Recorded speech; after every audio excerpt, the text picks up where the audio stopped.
మొత్తం 96% అంతా మాక్సిమం అయిపోయింది పెన్షన్ డిస్ట్రిబ్యూషన్.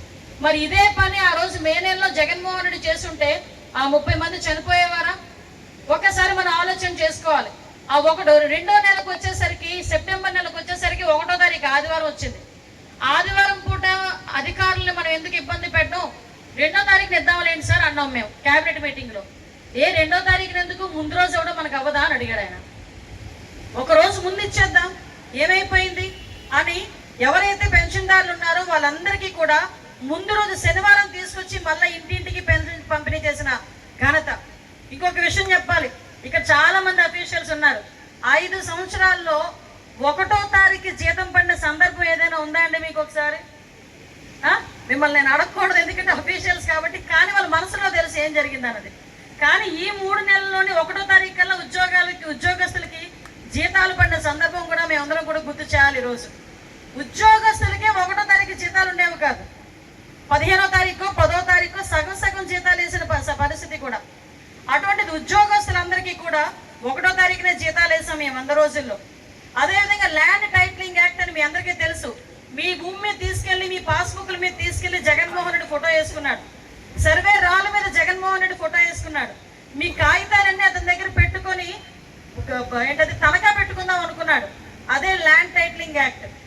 గవర్నమెంట్ వచ్చిన వెంటనే దాన్ని రద్దు చేస్తామని చెప్పి గవర్నమెంట్ వచ్చి రాగానే పెట్టిన 5 సంతకాల్లో ల్యాండ్ టైటిలింగ్ యాక్ట్ మీద అది రద్దు చేసి మీ పాస్ పుస్తకాల మీద రాజముద్రతో మీకు పాస్ పుస్తకాలు ఇస్తాను తప్పించి ఏ నాయకుడు ఫోటోలు ఉండవు, కేవలం మీరు మీ హక్కుదారుల ఫోటోలు మాత్రమే ఉంటాయని గౌరవ చంద్రబాబు నాయుడు గారు చెప్పిన సందర్భం. ఇప్పుడు భూమి అన్నది మనకెంతో సెంటిమెంట్. ఏదైనా మన ఇంట్లో మన ఒంటి మీద బంగారం అమ్మేయడానికైనా పెద్ద ఇబ్బంది పడం, కానీ రోజు పొలం చేసుకుని ఆ పొలాన్ని ఎవరికైనా అమ్మాలన్నా తాకట్టు పెట్టాలన్నా చాలా బాధపడిపోతాం. అటువంటి ఆ భూమి మీద కూడా మీ పెత్తనం లేకుండా చేయాలని చూశారు, అది కూడా ఈరోజు రద్దు చేసాం.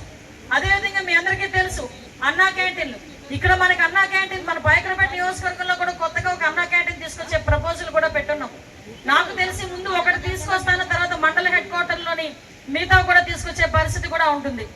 అదేవిధంగా డ్వాక్రా మహిళలకి అప్పట్లో చెప్పాడు 7 లక్షల వరకు మీ అందరికీ కూడా వడ్డీ లేని రుణాలు ఇచ్చేస్తానని చెప్పాడు. టిష్యూ వడ్డీ లేని రుణాలు ఇచ్చేస్తాను అని చెప్పారు.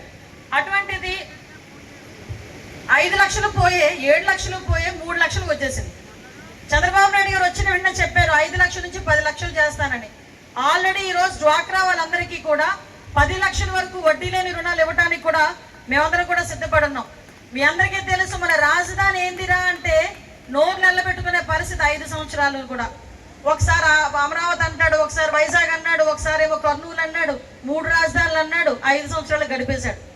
ఆఖరికి మన దగ్గరికి వెళ్ళి మా రాజధాని ఇది, ఇప్పుడు తమిళనాడు ఉంది, తమిళనాడు దగ్గరికి వెళ్ళి మీ రాజధాని ఏదంటే మనం ఇక్కడ చెన్నై అయినా ఏదో చెప్పుకోవచ్చు. అదేవిధంగా మన దగ్గరికి వెళ్ళి పక్కన ఆంధ్రప్రదేశ్ తెలంగాణ రాష్ట్రానికి హైదరాబాద్ అని చెప్పుకోవచ్చు. అటువంటిది మనకి ఆంధ్రప్రదేశ్ రాష్ట్రానికి రాజధాని ఏది అంటే ఏదో చెప్పుకోలేని పరిస్థితులు అయిపోయింది. కానీ ఈ రోజు మన చంద్రబాబు నాయుడు గారు వచ్చిన తర్వాత గుర్తింపు ఉండాలని మన ఢిల్లీ పెద్దలతో మాట్లాడి 15,000 కోట్ల రూపాయలు తీసుకొచ్చిన పరిస్థితి. ఎందుకు ఈ మాట చెప్తున్నానంటే జగన్మోహన్ రెడ్డి కూడా చాలా సార్లు ఢిల్లీ వెళ్ళాడు. ఎందుకయ్యా ఢిల్లీ వెళ్ళావంటే కేసులు మాఫీ చేసుకోవడానికి వెళ్ళాడు తప్పించి ఏ రోజు 1 రూపాయి తీసుకొచ్చి రాష్ట్రానికి పెట్టడానికి ఇవ్వలే. పోలవరం ఈ రోజు పోలవరం కనుక నిండుంటే మనకి దార్లపూడి దగ్గర ఆక్వాడక్ట్ కనుక పూర్తయిపోయి ఉంటే ఇటుపక్క చుట్టుపక్కల ఉన్న వాళ్ళెవరికి కూడా సాగునీటికి ఇబ్బంది లేకుండా 2 పంటలు పండే పరిస్థితి కూడా మనందరి దగ్గర ఉండేది. కానీ ఈ రోజు ఆ పరిస్థితి మొన్న లాస్ట్ 5 సంవత్సరాలు పోలవరాన్ని మూలలో కూర్చోబెట్టారు కాబట్టి ఈ రోజుకి కూడా ఆ పోలవరం పూర్తవలే. మళ్ళా ఈ రోజు బాబు గారు వచ్చిన తర్వాత ఢిల్లీ పెద్దలతో మాట్లాడి 12,500 కోట్ల రూపాయలు కేవలం పోలవరానికి 2 సంవత్సరాల్లో పూర్తి చేస్తామని చెప్పి ఈ రోజు మనందరి దగ్గరికి తీసుకొచ్చిన సందర్భాన్ని కూడా మీ అందరికీ కూడా గుర్తు చేసుకోవాలి. మీ అందరికీ తెలుసు పవన్ కళ్యాణ్ గారు అనేసరికి అందరికీ కూడా ఒక ఉత్సాహం. ఒక సినిమా హీరోగానే కాదు, రాజకీయ నాయకుడి కింద కూడా తనదైన శైలిలో ముందుకు దూసుకెళ్తున్న వ్యక్తి. అటువంటి మంచి మన డిప్యూటీ సీఎం గారు కూడా మొన్ననే రికార్డు సృష్టించారు. ఏ విధంగా అంటే రాష్ట్రం మొత్తం మీద ఒకే రోజు గ్రామ సభలు ఏర్పాటు చేసుకొని గ్రామంలో ఇంకా మౌలిక సదుపాయాలు ఎన్నున్నాయో ఒకసారి ఎస్టిమేషన్ వేసమని చెప్తే సుమారుగా 4,500 కోట్ల రూపాయలు ఎస్టిమేషన్ వాటికి అనుగుణంగా దగ్గర దగ్గర మొన్న చూస్తే 500 కోట్ల పైగా నిధులు కూడా విడుదల చేసిన సందర్భాన్ని ఈ రకంగా మీ దగ్గర గుర్తు చేసుకోవాలి. లాస్ట్ 5 సంవత్సరాలు ఒక రోడ్డు లేదు, ఒక కాలువ లేదు, ఒక పంపు లేదు, ఒక ఏదేనంటే వాటర్ పైప్ లైన్ వేస్తున్నామని ఉన్న రోడ్లు కూడా తవ్వుకొని వెళ్ళిపోయారు. ఆ విషయాలు మీ అందరికీ కూడా తెలుసు. కానీ ఈ రోజు మళ్ళీ అవే రోడ్లు వేయడానికి, డ్రైన్లు కట్టడానికి, ప్రతి ఒక్కటికి కూడా మళ్ళా నిధులు ఎన్ఆర్జీఎస్ తరపున నిధులు విడుదల చేసే పరిస్థితి కూడా ఈ 100 రోజుల్లోనే మనం కూడా చేసుకోగలిగాం. మీ అందరికీ తెలుసు, ఆరోగ్యశ్రీ అని చెప్పి ఇంతకు ముందు ఎవరైనా హాస్పిటల్కి వెళ్తే ఆరోగ్యశ్రీ కింద మనకు ఉండేవి డబ్బులు.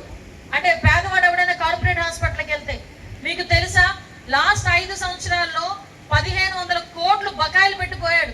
చాలా మంది లాస్ట్ లోని మేము ఆరోగ్యశ్రీ ద్వారా చేయమని చెప్పి చేతులు ఎత్తేసారు డాక్టర్లు. మళ్ళా తిరిగి ఈ రోజు వాళ్ళకి 700 కోట్లు బకాయిలు చెల్లించి మళ్ళా తిరిగి ఆ ఎన్టీఆర్ వైద్య సేవని పునరుద్ధరించిన పరిస్థితి కూడా ఈ 100 రోజుల్లో మనం చేసుకోగలిగాం.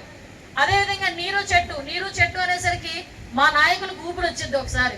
ఎందుకంటే చాలా మేము 2014-19 టైంలో పూడుకుపోయిన చెరువులను బయటకు తవ్వించాం నీరు చెట్టు పథకం ద్వారా. ఆ పథకానికి డబ్బులు కూడా లాస్ట్ 5 సంవత్సరాలు ఇవ్వక చాలా మంది నాయకులు అప్పుల పాలయ్యారు. దానికి మళ్ళా ఈ రోజు సుమారుగా దగ్గర 256 కోట్లు విడుదల చేయడం జరిగింది. ఎందుకు ఇవన్నీ చెప్తానంటే, వెళ్ళిపోయినోడు అప్పులు చేసిపోయాడు. ఎన్ని అప్పులు చేసి వెళ్ళాడంటే లక్షల కోట్లు అప్పులు చేసి వెళ్ళాడు. దేనికి అప్పులు చేసాడు అంటే, ఇప్పుడు మీకు ఇచ్చిందేనా, మీకేమో తిన్నగా ఇచ్చారా అంటే అది కూడా లేదు. ఈ రోజు పరిస్థితి ఏంటంటే ఆ అప్పులన్నింటినీ తీర్చుకోవడం ఒక ఎత్తు, మీకు మేము ఏదైతే చెప్పామో సూపర్ 6 విధానం బట్టి అవన్నీ కూడా మీకు చేయాలన్నది ఒక ఎత్తు. ఇవన్నీ కూడా చేసుకుంటూ మీ అందరికీ కూడా ఉద్యోగాలు, మీ పిల్లలకు ఉద్యోగాలు ఇవ్వాలి అన్నది, పిల్లలకు ఉద్యోగాలు ఇవ్వాలి అన్న కాన్సెప్ట్ మీద మెగా డిఎస్సి మీద 2వ సంతకం పెట్టిన ఘనత కూడా గౌరవ చంద్రబాబు నాయుడు గారిది. నేను మీ అందరికీ కూడా మాట ఇచ్చాను, మీ అందరికీ కూడా మాక్సిమం మీ పిల్లలకు అర్హులైన వాళ్ళందరికీ కూడా ఉద్యోగాలు ఇప్పించి ఏర్పాటు చేస్తాను. అది ప్రైవేట్ ఉద్యోగమైనా గవర్నమెంట్ ఉద్యోగమైనా అన్నాను. దాని మీద నేను కూడా స్టాండ్ అయి ఉన్నాను. అతి త్వరలోనే ఒక 15-20 రోజుల్లోనే ఇండస్ట్రీ డిపార్ట్మెంట్ వాళ్ళతో మాట్లాడి, మన దగ్గర ఉన్న ఇండస్ట్రీ వాళ్ళందరితో, అదేవిధంగా రాష్ట్ర వ్యాప్తంగా ఉన్న ఇండస్ట్రీస్ అన్నిటితో కూడా మాట్లాడి మన నియోజకవర్గంలోనే ఒక మెగా జాబ్ మేళా కూడా పెట్టేదానికి సన్నద్ధంగా చూస్తున్నాను. మీ అందరికీ కూడా ఈ విధంగా మీ అందరికీ కూడా తెలియజేసుకుంటున్నాం. ఎవరైనా అర్హులు కలిగిన వాళ్ళు, డిగ్రీ చేసిన వాళ్ళు కంపల్సరీగా అక్కడికి వచ్చి వాళ్ళు అప్లై చేసుకుని అక్కడే ఉద్యోగ నియామక పత్రాలు కూడా ఇచ్చి ఏర్పాటు చేయడానికి అధికారులందరూ కూడా సన్నద్ధం అవ్వాల్సిందిగా మిమ్మల్ని అందరినీ కూడా కోరుకుంటున్నాం.